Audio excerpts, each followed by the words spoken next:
ఉషోదయం ప్రేమించు కాపరి ఉషా కిరణాలు ఉదయకాలపు వాక్య ధ్యానంకు మిమ్మల్ని ఆహ్వానిస్తున్నాం. ప్రార్థన.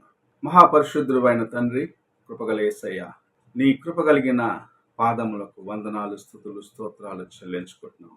తండ్రి, నన్ను మమ్మల్ని ప్రేమించి నీ కృపచేత కాచి కాపాడి ఈ దినములనైనా అనేకులు గతించిపోయినప్పటికీ నేటి వరకు నీ కృపచేత మమ్మల్ని నడిపిస్తున్న విధానాన్ని బట్టి స్తోత్రములు చెల్లించుకుంటున్నాం. ఈ ఉదయ కాలమున నీ వాక్యము చేత నాతోను మా ఒక్కొక్కరితోనూ మాట్లాడము. వినగలిగిన చెవిని, గ్రహించుకునే హృదయాన్ని అనుగ్రహించి ఆశీర్వదించమని యేసు పరిశుద్ధ నామమున అడిగి వేడుకుంటున్నాను పరమ తండ్రి, ఆమేన్. ఈ ఉదయకాలపు వాక్య భాగము మత్తయి సువార్త 6వ అధ్యాయము 24వ వచనమును చదువుకుందాం. మత్తయి సువార్త 6వ అధ్యాయము 24వ వచనం. ఎవడును ఇద్దరు యజమానులకు దాసుడుగా నుండనేరడు.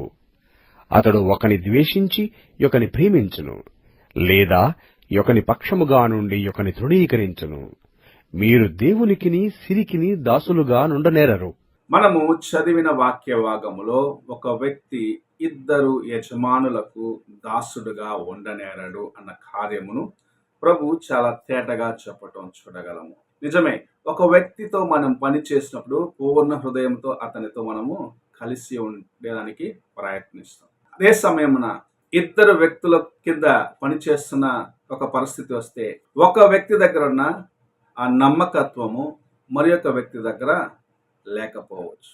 కారణం ఏమిటంటే, ఎవరితోయితే నీ హృదయము కలిసి ఉంటుందో, ఎవరితోయితే నీ యొక్క తలంపులు కలుస్తున్నాయో వారితో నీవు ఏకీభవిస్తావు. ఎవరితో తలంపులు కలవో, ఎవరినైతే నీవు ప్రేమించలేకపోతావో వారితో నీవు కొంచెం దూరముగానే ఉంటావు. ప్రభు అందుకే రెండు యజమానులకు ఒక దాసుడు ఉండలేడు, ఒకరిని ప్రేమిస్తాడు, ఒకరిని ద్వేషిస్తాడని చాలా తేటగా చెప్పటం చూడగలం. ఈ ఉదయకాలమున దేవుని బిడ్డను అని చెప్పుకుంటున్న నీవు నీ హృదయమును ఎలాగూ కాపాడుకుంటున్నావు? ఎందుకంటే నీ జీవితంలో అనేకమైన కార్యముల చేత అపవాది నిన్ను శోధిస్తూ ఉంటాడు. దేవుని కోసము నీవు నమ్మకముగా నిలబడాలి అని ఆశించినప్పుడు నీకు అనేక సార్లు సిరిని తీసుకొచ్చి, అనగా డబ్బును తీసుకొచ్చి నిన్ను బలహీనపరుస్తారు. ఎవరైతే ధనము వైపు చూస్తారో వారు దేవుని వైపు చూడలేరు. ఎవరైతే దేవుని కొరకు జీవిస్తారో వారు ధనమును ప్రేమించలేరు. ఒక భక్తుడు ఇలా పాడినాడు: ఆకాను, గేహజీ, బిలాము, ప్రతి ఒక్కరూ డబ్బుకు గులాము. సిరిని సేవించేవాడు దేవుని ప్రేమించలేడు, దేవుని ప్రేమించేవాడు సిరిని సేవించలేడు. నిజమే, ఒక వ్యక్తి దేవునిని ప్రేమించినప్పుడు లోకములో ఉన్న వాటిని ఆశించడు. ఎందుకంటే అతని యొక్క తలంపులు, అతని యొక్క ఆలోచనలు నిత్యత్వమునకు అతన్ని తీసుకొని వెళ్ళేదాని కొరకు తను సిద్ధపరుస్తూ ఉంటాయి. దేవుని చూడాలి, దేవుని రాజ్యములో నేను ఉండాలి, నా హృదయాన్ని పరిశుద్ధముగా కాపాడుకోవాలి, నా జీవితంలో పవిత్రత అవసరమై ఉన్నది, నేను లోకము కోసము కాదు దేవుని బిడ్డగా దేవుని కోసము జీవించాలి అన్న ఆ వైరాగ్యముతో జీవిస్తూ ఉంటాడు. అయితే దేవుని విడిచి లోకమును ప్రేమించే వ్యక్తి, నేను ఇల్లు కట్టుకోవాలి, నేను మంచి వాహనము కొనుక్కోవాలి, నేను మంచి ఉద్యోగంలో ఉండాలి, డబ్బు ఎలా సంపాదించాలి, ఏం చేయాలి అని ఆ ఆలోచనలోనే ఉంటాడు.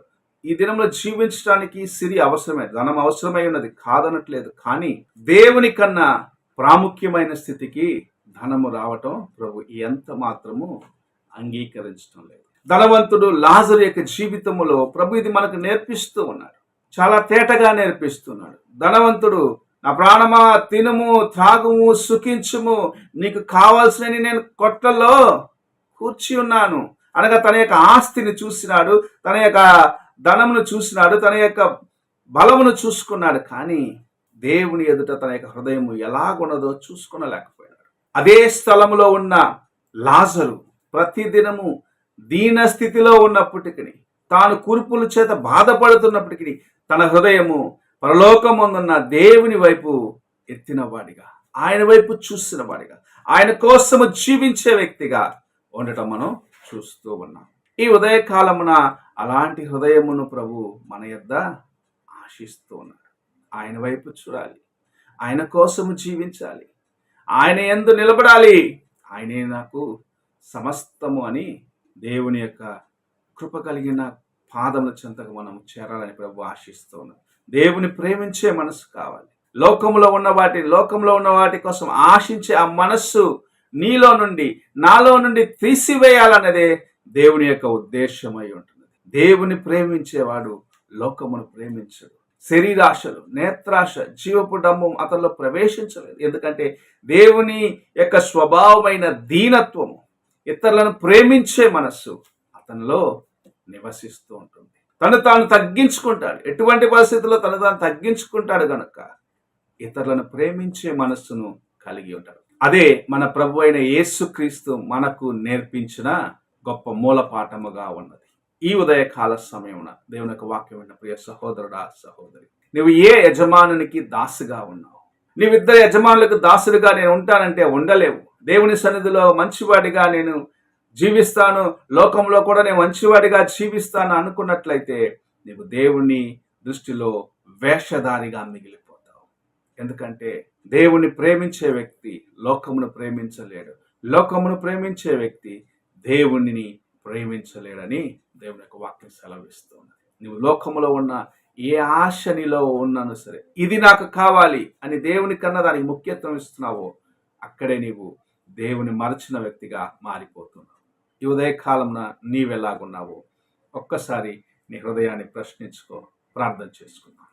పరలోకమందున మా తండ్రి, కృపగల యేసయ్య, నీ వైపు చూసి నీకు సన్నిహితముగా దేవా జీవించే జీవితాన్ని కలిగి ఉండటకు, నిన్ను ప్రేమించి నీకు చేరు అవటకు మాకును సహాయము చేయి దేవా. నీ వాక్యానుసారముగా నిన్ను ప్రేమించేవారిగా, లోక మాయలో చిక్కుకొనకుండగా నీ వైపు చూసేవారిగా మమ్మల్ని చేయమని, నీ వాక్యము చేత నాయన మమ్మల్ని నడిపించమని, బలపరచమని, నీకు నమ్మకస్తుగా జీవించడానికి, నిన్ను ప్రేమించే వారిగా జీవించడానికి మాకు సహాయము చేయమని యేసు పరిశుద్ధ నామమున అడిగి వేడుకుంటున్నాను పరమ తండ్రి, ఆమేన్. తండ్రి అయిన దేవుని ప్రేమ, కుమారుడైన క్రీస్తు కృప, ఆదరణకర్త అయిన పరిశుద్ధాత్మక సహవాసం ఇప్పుడును ఎల్లప్పుడూ తోడై ఉండి సదాకాలము నడిపించునుగాక. ఆమేన్.